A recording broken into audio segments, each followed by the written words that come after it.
بسم اللہ الرحمن الرحیم الحمدللہ رب العالمین والعاقبۃ للمتقین والصلاة والسلام علی سید الانبیاء والمرسلین اما بعد فاعوذ باللہ من السمیع العلیم من الشیطان اللعین الرجیم بسم اللہ الرحمن الرحیم وعلم آدم الاسماء كلها ثم عرضهم على الملائکة فقال انبئونی باسماء هؤلاء ان کنتم صادقین صدق اللہ العظیم والصلاة والسلام علیکہ یا سیدی یا رسول اللہ وعلی آلکہ واصحابکہ یا سیدی یا حبیب اللہ الصلاة والسلام علیکہ یا سیدی یا رحمت للعالمین وعلی آلکہ واصحابکہ یا سیدی یا خاتم النبیین۔ سورہ بقرہ کی آیت نمبر 31 سے آج ہم سیکھنے کا سلسلہ آگے بڑھاتے ہیں۔ قرآن حکیم میں رب العالمین نے سورہ بقرہ کی آیت نمبر 31 میں ارشاد فرمایا وَعَلَّمَ آدَمَ الْأَسْمَاءَ كُلَّهَا۔ پچھلے درس میں ہم نے یہ سیکھا تھا، یہ سمجھا تھا، قرآن حکیم سے یہ درس حاصل کیا تھا کہ رب العالمین نے انسان کی تخلیق کا جب آغاز کیا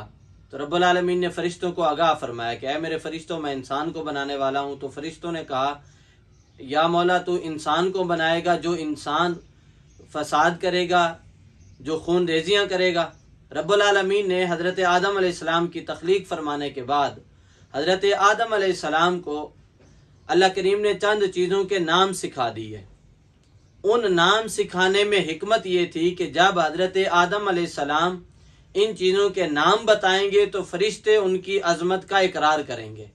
اس لیے رب العالمین نے فرمایا وَعَلَّمَ آدَمَ الْأَسْمَاءَ، اور چند چیزوں کے نام اللہ تعالیٰ نے آدم علیہ السلام کو سکھا دیے، اور پھر فرمایا کہ ثُمَّ عَرَضَهُمْ عَلَى الْمَلَائِكَةِ، پھر ان چیزوں کو جن چیزوں کے نام حضرت آدم علیہ السلام کو سکھائے گئے، بتا دیے گئے، ان چیزوں کو فرشتوں پر پیش کیا اللہ تعالیٰ نے۔ فَقَالَ أَنبِئُونِی، تو اس وقت اللہ کریم نے ارشاد فرمایا کہ اے فرشتوں یہ چیزیں ہیں، ان کا تم مجھے نام بتاؤ، بِأَسْمَاءِ هَؤُلَاءِ إِن كُنتُمْ صَادِقِينَ، اگر تم اپنے اس قول میں سچے ہو کہ انسان تو فتنہ فساد کرے گا، زمین میں خون ریزیاں کرے گا، اس قول میں تم اگر سچے ہو تو پھر ان چیزوں کے نام بتاؤ۔ قالوا سبحانک، فرشتے عرض کرنے لگے مولا تو پاک ہے، لا علم لنا، ہمیں کوئی علم نہیں، الا ما علمتنا، مگر وہ علم جو تو نے ہمیں عطا فرمایا ہے وہی ہمارے پاس ہے، انک انت العلیم الحکیم، بے شک تو غالب حکمتوں والا ہے، سب کچھ جاننے والا ہے۔ ارشاد فرمایا رب العالمین نے قال یا آدم انبئہم، رب العالمین نے فرشتوں سے فرمایا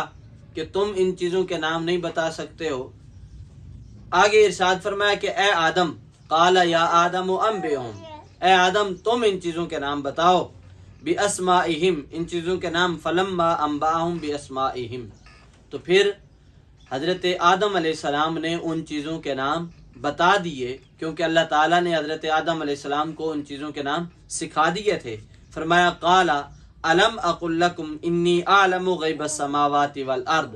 رب العالمین نے فرمایا کہ کیا میں نے تم سے کہا نہیں تھا کہ زمین و آسمان کی غیب چیزوں کو میں جاننے والا ہوں۔ فرمایا وَأَعْلَمُ مَا تُبْدُونَ وَمَا كُنْتُمْ تَكْتُمُونَ، رب العالمین نے فرمایا اے فرشتو جو کچھ تم ظاہر کرتے ہو میں اس کو بھی جانتا ہوں، اور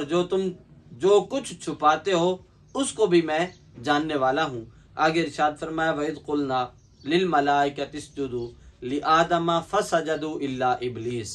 فرمایا کہ اور یاد کرو جب ہم نے فرشتوں سے کہا لِآدَمَ فَسَجَدُوا إِلَّا إِبْلِيسَ، اسجدوا لِآدَمَ، آدم علیہ السلام کو سجدہ کرو، تو تمام فرشتوں نے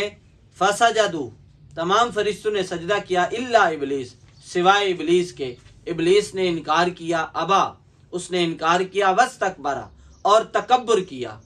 اب یہاں پر تھوڑا سا رک کر ہم یہ دیکھیں کہ اللہ کریم نے حضرت آدم علیہ السلام کی عظمت، انسانیت کی عظمت کو تعلیم کے ذریعے سے، علم کے ذریعے سے، حضرت آدم علیہ السلام کو چند چیزوں کے نام بتا کر، علم عطا فرما کر فرشتوں سے کہا کہ اے فرشتو اب آدم تم سے افضل ہے، لہذا آدم کے سامنے تم جھک جاؤ۔ آدم کے سامنے جھک کر حضرت آدم علیہ السلام اور پوری آدمیت کی عظمت اور رفعت کو اللہ تعالیٰ نے بلند فرمایا، فرشتوں کو ان کے سامنے جھکنے کا حکم دے کر، اس میں تمام فرشتوں نے اللہ کے حکم کی فرما برداری کرتے ہوئے حضرت آدم علیہ السلام کو سجدہ کیا سوائے ابلیس کے۔ رب العالمین نے فرمایا ابا واستکبرا، اس نے انکار کیا اور اس نے تکبر کیا۔ اب جب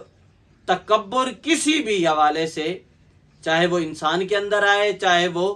کسی اور کے اندر آئے، یہ دیکھیں کہ اگر فرشتے کے اندر تکبر آئے تو اسے راندہ درگاہ بنا دیتا ہے۔ تکبر انسانوں کو بھی اسی طرح بالکل رذیل اور ذلیل کر دیتا ہے۔ جب انسان کے اندر یہ تکبر آتا ہے، رب العالمین نے ارشاد فرمایا اس نے انکار کیا اور تکبر کیا، وَكَانَ مِنَ الْكَافِرِينَ، اور وہ کافروں میں سے ہو گیا۔ اللہ کریم قرآن کریم پڑھ کر سمجھ کر عمل کرنے کی توفیق عطا فرمائے۔ وآخر دعوانا ان الحمد للہ رب العالمین۔